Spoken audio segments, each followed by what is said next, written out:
얼마 전에 제 뒤통수가 아주 얼얼한 일을 겪어서 이리 용기를 내어 사연을 보내게 되었습니다. 여러분은 믿었던 사람들에게 배신당해 본 적이 있나요? 저는 원래 되게 사람을 잘 믿고 또 사람을 굉장히 좋아하는 사람들 중에 한 사람이었어요. 사람들이 저에게 주는 그 신뢰와 믿음으로 저는 세상을 바라보았지요. 그래서 항상 저는 바보처럼 남들의 부탁을 다 들어주었어요. 어릴 때부터 엄마가 항상 저에게 하는 말이 마순아, 너 그렇게 남들 부탁 다 들어주고 다니면 네가 손해보는 거야. 아무리 그래도 너를 항상 1순위로 두고 남들 요구를 들어줘야 하지 않겠니? 엄마는 네가 나중에 마음에 큰 상처를 받을까봐 무섭다. 저는 엄마의 말에 고개를 푹 숙였어요. 아니, 그래도 사람들이 나를 필요로 하니까 부탁하는 거 아니야? 그리고 그 부탁 오래 걸리지도 않고. 엄마, 나는 괜찮아. 내 걱정 너무 많이 하지 마. 저는 엄마를 안심시켰습니다. 사실 엄마의 말이 맞아요. 제가 남들 부탁을 들어주느라 손해볼 때가 굉장히 많았고 속상했던 때도 종종 있었지요. 그게 저에게는 상처였지만 또 뒤돌아서면 잊어버리는 단순한 성격이었기 때문에 나름 괜찮았습니다. 그러던 저는 착한 성격으로 한 남자를 만나게 되었어요. 그 남자는 처음에 저에게 당신은 너무나도 착해서 좋아. 뭐라고 해야 할까? 내가 어떤 짓을 해도 다 받아줄 것 같은 그런 여자거든. 나는 항상 나쁜 여자만 만났는데 이제는 착한 여자 만나고 싶어. 그래서 나 지금 당신한테 청혼하는 거야. 우리 결혼하자. 제가 그때 만나고 있었던 남자는 IT 회사에 근무하는 대기업 직원이었어요. 남친은 옛날부터 항상 바람 피우고 자신을 뒤통수 치는 여자만 만났다가 한없이 착하고 무한 신뢰를 주는 저를 만나고 나서 마음을 열게 된 거죠. 그 남자가 어떤 말을 하든 저는 항상 그랬구나, 그렇지, 그럴 수 있지 하면서 받아줬거든요. 그 남자는 저의 그런 모습에 큰 호감을 느낀 거였고요. 저도 그래서 그 남자가 좋았어요. 저에게 잘해주는 그 남자가 저에게는 꽤나 좋은 사람으로 느껴졌거든요. 그런데 그렇게 한 결혼이 저에게 재앙으로 다가올 줄은 가히 상상도 하지 못했습니다. 저는 처음부터 끝까지 남편의 모든 것에 맞추어 준 것 같아요. 세탁기에 양말을 넣는 법부터 시작해서 아침마다 꼭 새로운 밥을 먹어야 하는 남편의 습관, 그리고 집에 오면 항상 온수를 받아서 목욕하는 습관까지 전부 다 제가 파악을 해서 맞추어 준 거죠. 뭐라고 해야 할까요? 아내가 아니라 남편의 엄마, 식모로 취업을 한 것만 같은 기분이 들 때가 있었습니다. 그때마다 저는 에이, 그래도 뭐 사람이 좋으니까, 나한테 잘해주고 한없이 사랑을 주니까 그 사람한테 사소한 거 바라기 시작하면 정말로 끝도 없을 거야 하면서 저는 마음을 추스렸습니다. 그렇게 결혼 생활을 이어가던 중에 정말 기적적으로 너무나도 이쁜 토끼 같은 딸내미가 생기게 되었고, 그렇게 저희는 약간은 시들어가던 부부 사이를 다시 불지필 수 있었어요. 얼마나 기분이 좋았는지 몰랐죠. 제가 그토록 바라던 딸을 잉태한 순간 저는 엄마로서 드디어 내가 살 수 있게 되었구나 라는 생각에 흥분을 감출 수 없었습니다. 주변 사람들은 너는 진짜 애가 착하고 되게 아이 태어나면 한없이 잘해줄 것 같아. 되게 친구 같은 엄마가 될 것 같아. 너 워낙에 착하고 사람들 말도 잘 들어주는데 네 아이가 너한테 고민이 있다고 하면 얼마나 또 잘 들어주겠어. 다들 저에게 정말로 좋은 엄마가 될 수 있을 것 같다고 말을 해주었지요. 저는 그들의 말이 고마웠어요. 그래서 저도 그래, 나는 좋은 엄마가 될 거고 우리 아이가 행복해지기 위해서라면 뭐든지 할 수 있는 그런 존재가 될 거야. 다짐을 했습니다. 그런 저의 다짐은 한결같았어요. 아이를 위해서 저는 몸이 부서질 듯이 아파도 제왕절개를 선택하지 않고 자연분만을 하게 되었고, 정말 상태가 안 좋은데도 불구하고 안간힘을 써서 아이를 제 손으로 다 길렀어요. 흔한 유모의 도움도 받지 않았지요. 그렇게 애지중지 아이를 키우니까 아이가 그저 행복만 했으면 좋겠다는 생각이 들더라고요. 다른 애엄마들은 학원이며 뭐 과외며 다 시키는데 저는 그런 걸 너무 강조하면서까지 아이의 행복에 영향을 끼치고 싶지 않았습니다. 아이가 유치원생이 되었을 때 다들 저에게 한마디씩 했어요. 아니, 자기는 왜 아이 학원을 안 보내? 이러다가 초등학교 올라가면 애가 엄청 뒤처진다니까. 우리 집 옆에 사는 초성이도 학원 안 가고 초등학교 올라갔다가 제일 발달 느리다고 해서 나머지 공부하고 그 집 엄마 충격받아서 한동안 난리도 아니었어. 그래서 학원을 7개나 보내니까 딱 1년 있다가 초성이가 결국 1등을 하더라고. 어차피 보낼 학원이면 일찍 아이를 보내서 머리 말랑말랑하게 유연하게 만드는 게 중요하지. 안 그래? 저는 엄마들의 그런 말들에 휘둘렸어요. 정말 나도 아이 학원을 보내야 하는 걸까? 어떻게 하지? 불안했습니다. 그런데 그때 갑자기 남편이 당신, 나 이제 사업하고 싶어. 한 회사에서 오랫동안 일하기도 했고 이제는 지치네. 나도 나만의 일을 하고 싶다는 욕구가 굉장히 크거든. 남편이 사업 선언을 한 거였습니다. 매달 들어오는 남편의 월급이 이제는 들어오지 않게 되었으니 저에게는 꽤나 큰 시련이었지요. 일을 어쩌면 좋을까? 정말 일을 어떻게 하지? 싶었던 저는 그때 생각이 들었습니다.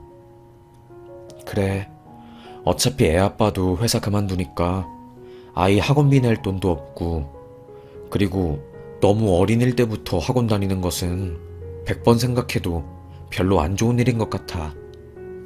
엄마들 말에 휘둘리지 말고 나는 그냥 나만의 교육 방식대로 아이들 교육을 하자. 마음을 먹었습니다. 그리 마음을 먹으니 그래도 한결 편하더라고요. 그렇게 애아빠는 퇴사를 하고 사업을 하게 되었고, 아이는 여전히 학원을 다니지 않고 저와 함께 체험 같은 것을 하면서 시간을 보냈어요. 그때 아이가 저에게 그러더라고요. 엄마, 나는 학원 안 가서 너무 좋아. 그래서 내가 행복한 것 같아. 나는 숙제 걱정이 없잖아. 그래서 항상 웃으면서 잠들 수 있잖아.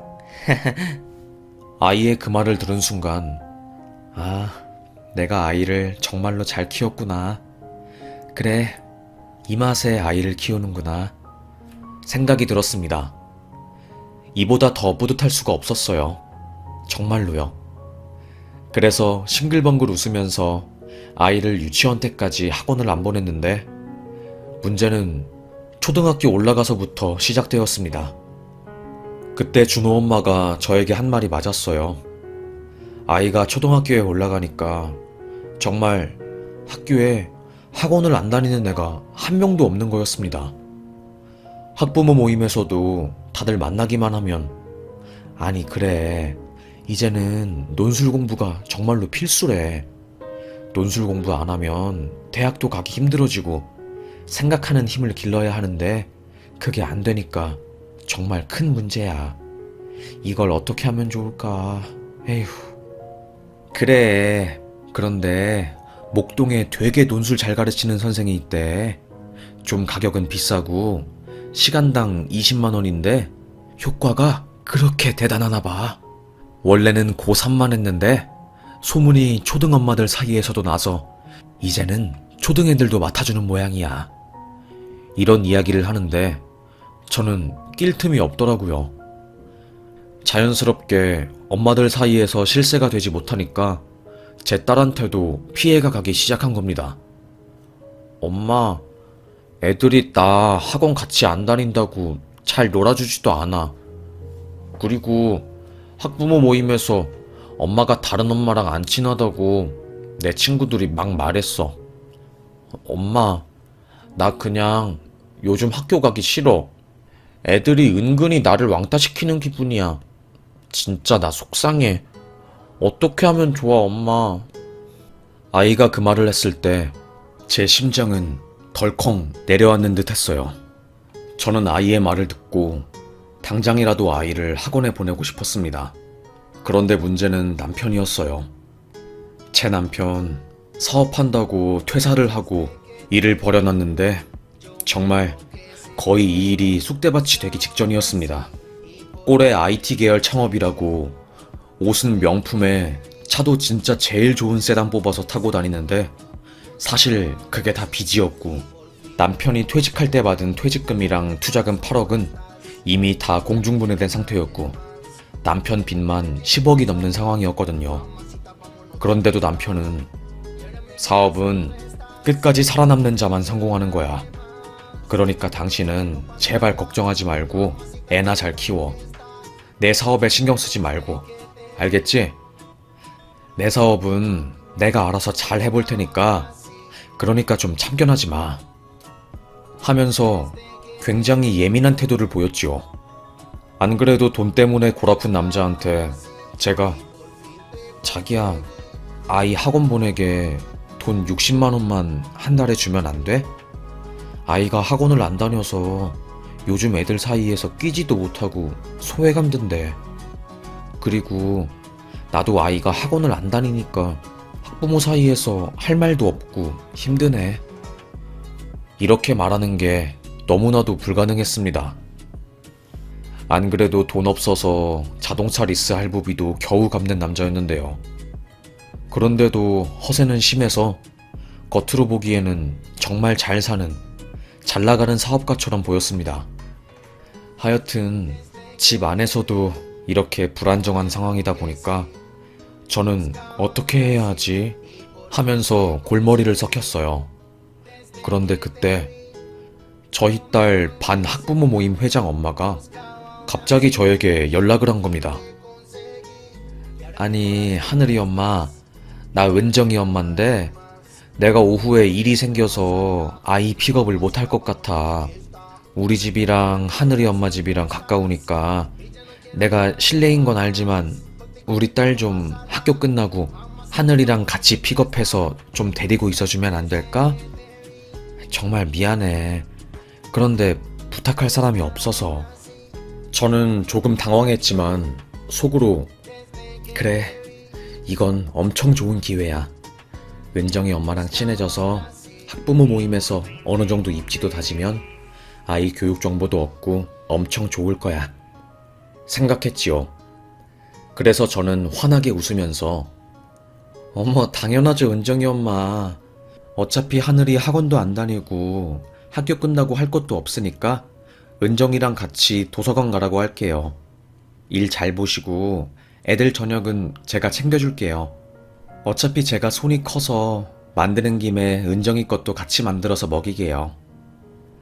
아이고, 그래만 주면 진짜 고맙지. 내가 꼭 보답할게, 하늘이 엄마. 진짜 고마워. 이 사건을 계기로 저는 학부모 모임 회장인 은정이 엄마와 무척이나 친해졌어요. 은정이 엄마는 아이가 어릴 때 남편이랑 이혼을 했더라고요. 나도 처음에 애 두고 이혼하는 게 정말로 힘들었어.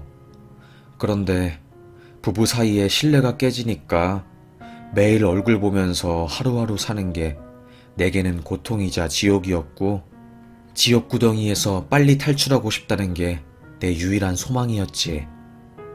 그래서 이혼하고 내가 동대문에서 옷 장사를 시작한 거야.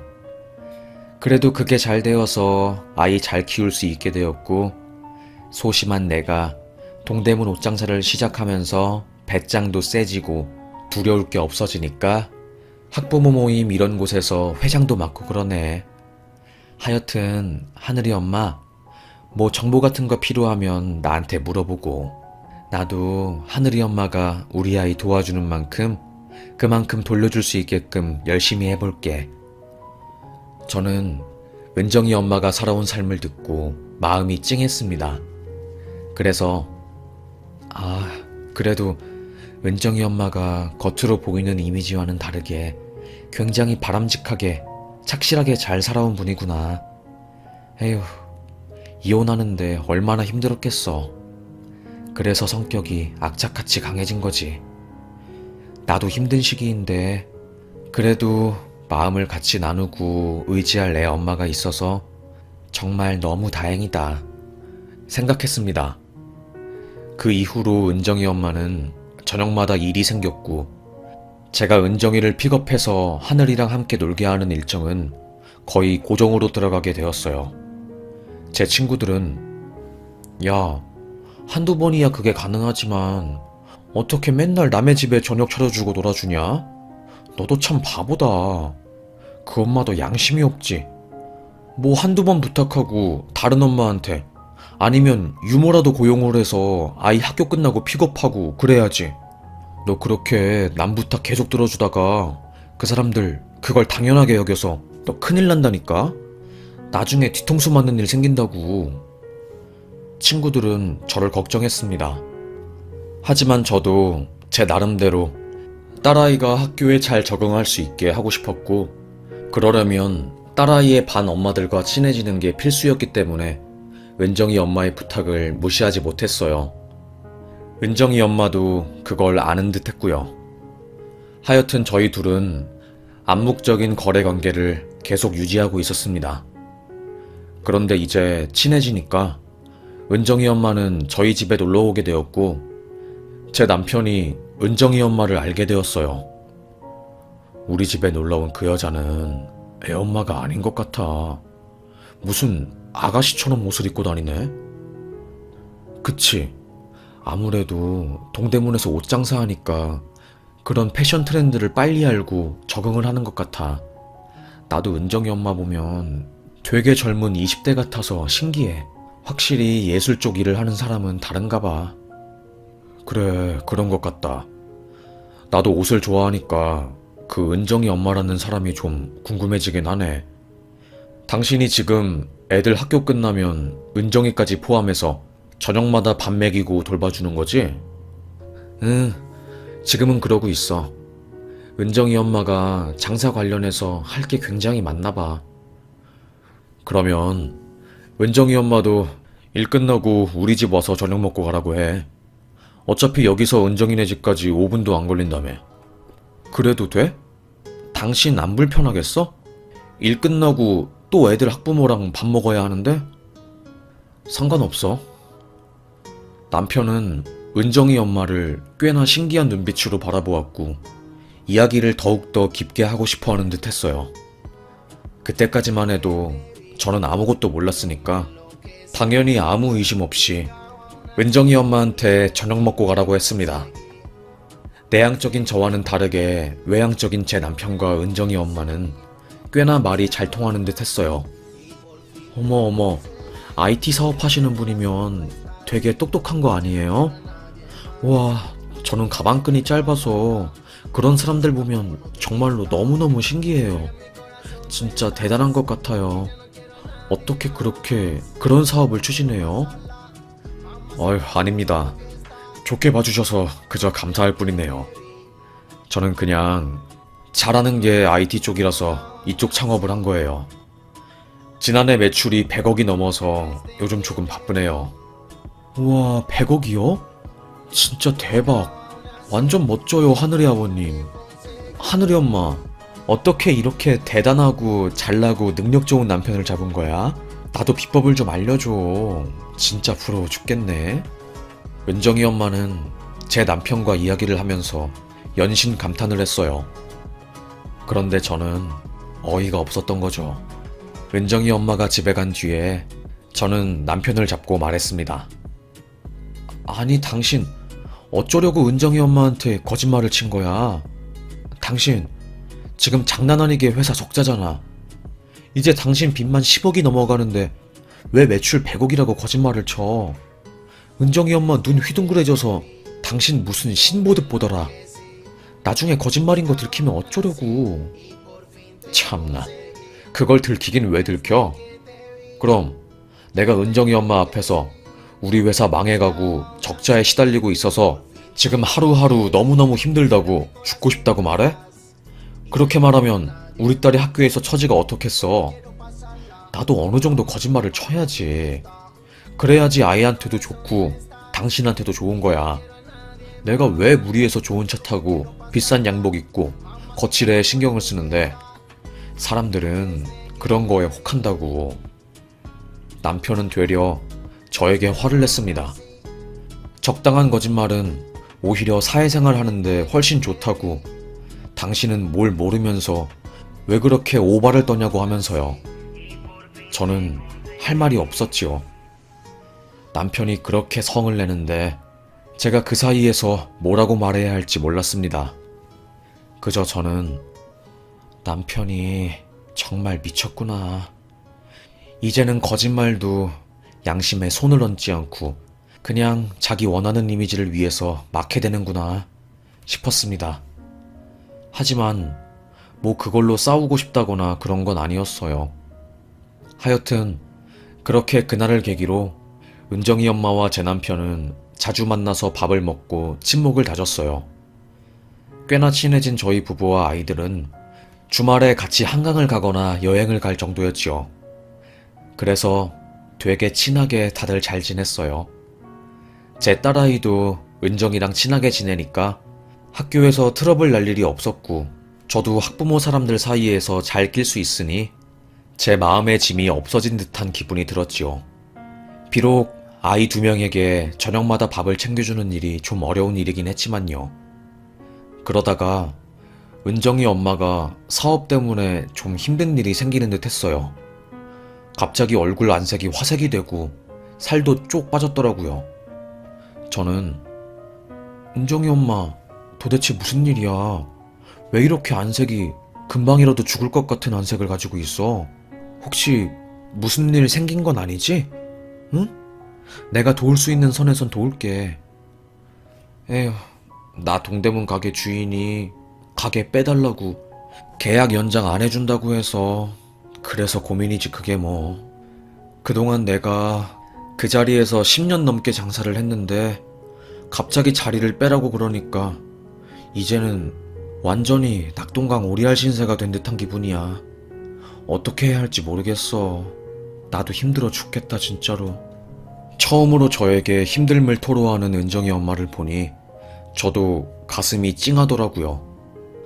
홀엄마로서 아이를 굳건하게 지켜내고 키워내는 커리어 우먼이었는데 갑자기 약해진 모습을 보니까 걱정이 된 거죠. 저는 은정이 엄마를 위해서 무언가를 해주고 싶었습니다. 그래서 선택한 것이 간장게장이었어요. 애엄마가 워낙에 게장을 좋아해서 저번에 저희 집에 왔을 때 게장을 싹싹 비웠던 기억이 있었거든요. 그래서 저는 아침 일찍 수산물 시장에 가서 살아있는 게를 사왔습니다. 칫솔로 게딱지까지 싹싹 씻고 게 기절시켜서 진짜 맛있게 끓인 간장을 식혀서 넣어두었거든요. 제가 다른 요리는 몰라도 게장 하나는 잘하거든요. 3일 뒤 게장이 맛있게 간이 배었고 저는 은정이 엄마가 집에 있을 시간인 저녁에 은정이네를 찾아갔습니다. 그날 남편이 출장을 간다고 해서 늦게 온다는 날이었거든요. 게장을 들고 터덜터덜 은정이네 쪽으로 가는데 제 남편이 은정이 엄마 아파트로 들어가는 겁니다. 깜짝 놀란 저는 자기야 하고 부르려고 하다가 이내 다시 마음을 잡고 남편이 거기에 왜 들어가는지 보기 위해서 미행 아닌 미행을 하게 되었습니다. 설마 은정이네 엄마 집에 가는 건 아니겠지? 에이, 아니겠지. 저는 손이 떨렸습니다. 그런데 여자의 직감은 항상 어긋난 적이 없잖아요. 네, 맞았습니다. 제 남편은 은정이네의 문을 자연스럽게 열고 들어가더라고요. 은정이 집이 1층이라서 제가 현관 쪽에서 몰래 봤거든요. 충격에 휩싸였지요. 저는 화단 쪽에 몸을 틀고 창문으로 보이는 은정이네 집 안을 쳐다보았어요. 바로 제 남편이랑 은정이 엄마가 집에 들어오자마자 키스를 하더라고요. 진짜 미친. 그럼 그동안 내가 저 둘 저녁 해먹인 것들이 저 둘의 불륜을 조장한 거였어? 그렇구나. 내가 해준 밥 먹으면서 둘이 정분을 쌓은 거였구나. 참을 수 없는 분노가 치밀어 올랐습니다. 그리고 은정이네 집 앞 대문에 귀를 대고 들으니 아주 더러운 소리들이 들리더라고요. 알고 보니까 은정이 엄마는 동대문에서 가게가 휘청거리고 난 이후에 심적으로 힘들어했고 그 틈을 이용해서 제 남편이 제략가인 척하면서 도와주겠다고 접근을 한 거였죠. 그렇게 저 빼고 둘이 만나는 시간이 길어졌고 저 몰래 아주 바람을 피우고 둘이서 짝짝꿍하고 난리를 친 거였습니다. 저는 너무나도 큰 배신감이 들었어요. 게장을 다시 들고 집으로 간 저는 어떻게 복수할까 싶었습니다. 그런데 생각을 해보니까 남편 앞으로 되어 있는 빚만 10억에다가 얼마 전에 남편이 업소에 가서 여자들이랑 놀았다는 사실도 제가 알았거든요. 그래, 이딴 쓰레기 남편을 내가 데리고 있어봤자 뭐하겠어. 착한 아이 콤플렉스만 더 커지지. 그래, 내가 내 남편 방생해준다. 꽉 잡아 은정이 엄마. 그리고 둘이 같이 지옥구덩이로 떨어져. 마음을 먹었습니다. 저는 집에 있는 모든 남편의 물건을 은정이네 집 앞에 가져다 두었어요. 복도에서 우당탕 소리가 들리니 은정이 엄마가 문을 열고 나왔고 제 얼굴을 보고 깜짝 놀란 거죠. 저는 왜 놀래 은정이 엄마? 내 남편이랑 바람 피웠더라? 좋아?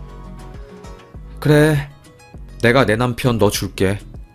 둘이서 잘 살고 이제부터 내가 복수해줄게.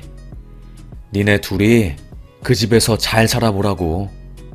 어디 한번 얼마나 잘 사는지 지켜볼 테니까. 남편은 황급하게 현관에서 나와서 오해라고 했지만 저는 이미 마음이 뜬 상태였어요. 그래서 뺨을 한 대 찰싹 때린 후 바로 이혼 소송을 준비했습니다. 결국에 남편도 저에게 토로하더라고요. 20대처럼 보이고 패션 센스가 뛰어난 은정이 엄마한테 빠졌다. 그런데 내가 적자 인생 사는 건 비밀로 해주면 안 되냐. 내 체면 때문에 나도 힘들다 하더라고요. 저는 오히려 이게 기회다 싶었지요.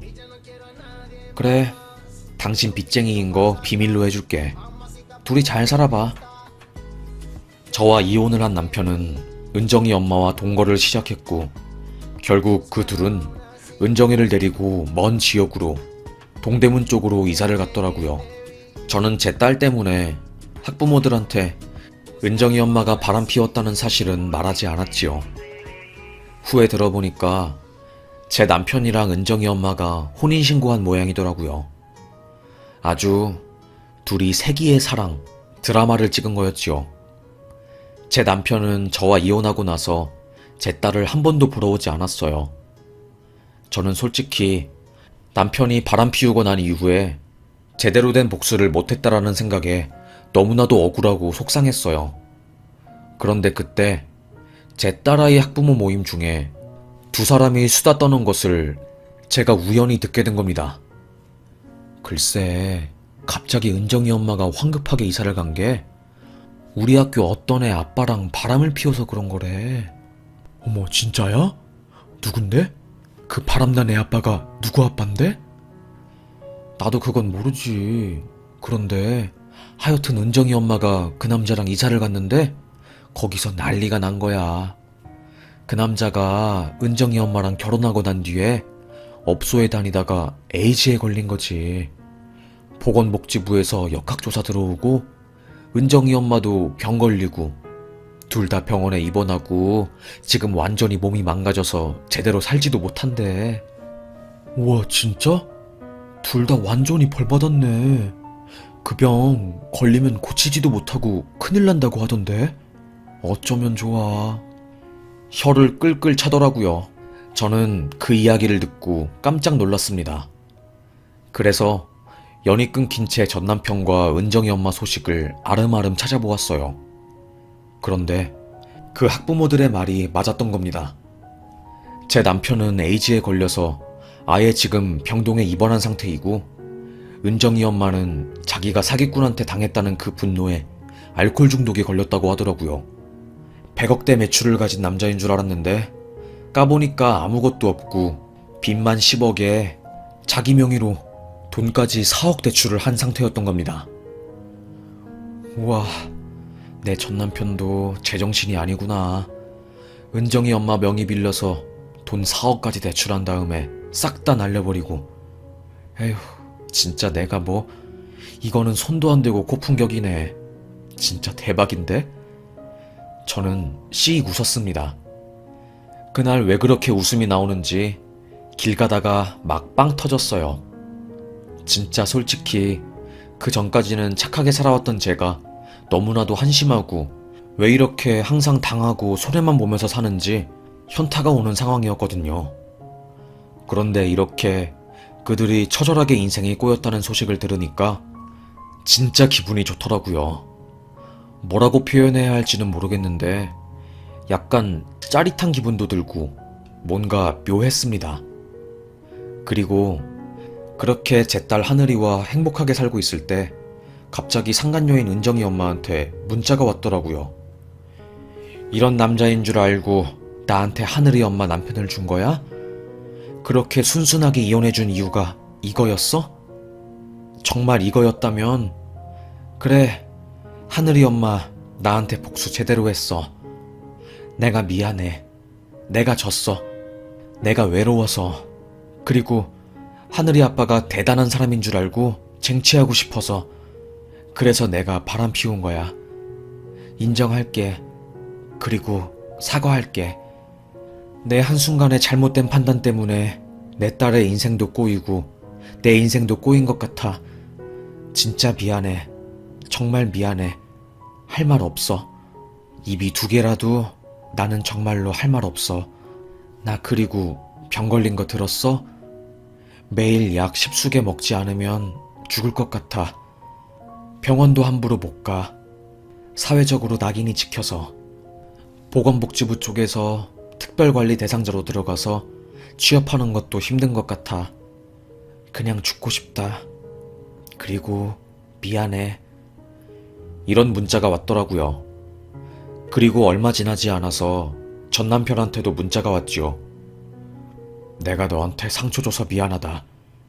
이제 나 사업도 회생 불가능할 정도로 많이 망가졌고 나도 다시 무언가 할 수 없는 몸 상태가 되었어.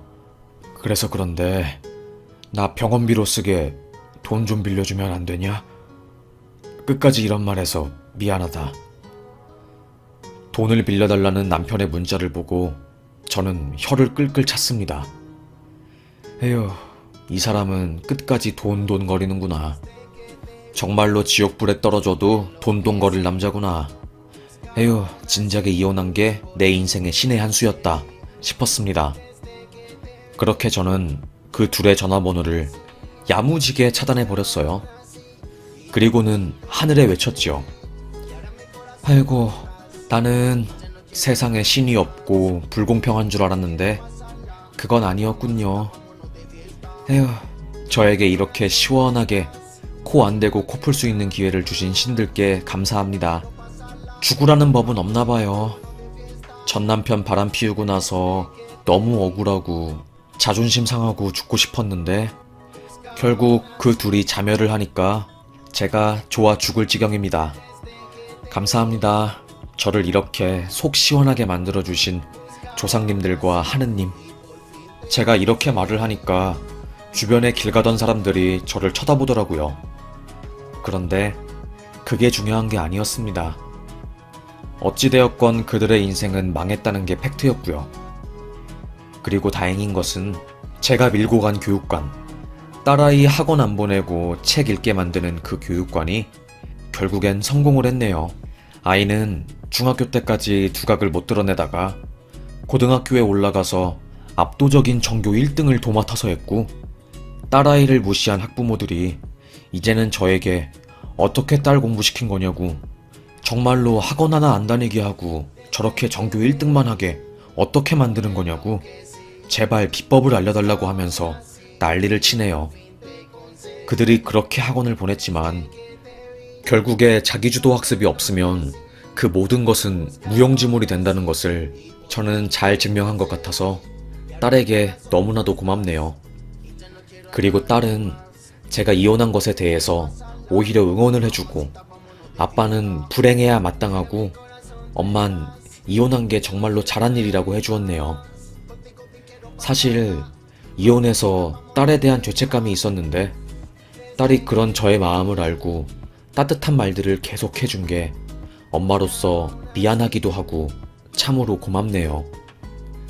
딸이라서 그런지 속이 깊고 그냥 딸에게 미안하고 고마울 뿐입니다. 에휴, 제발 바람 피우지 말라고.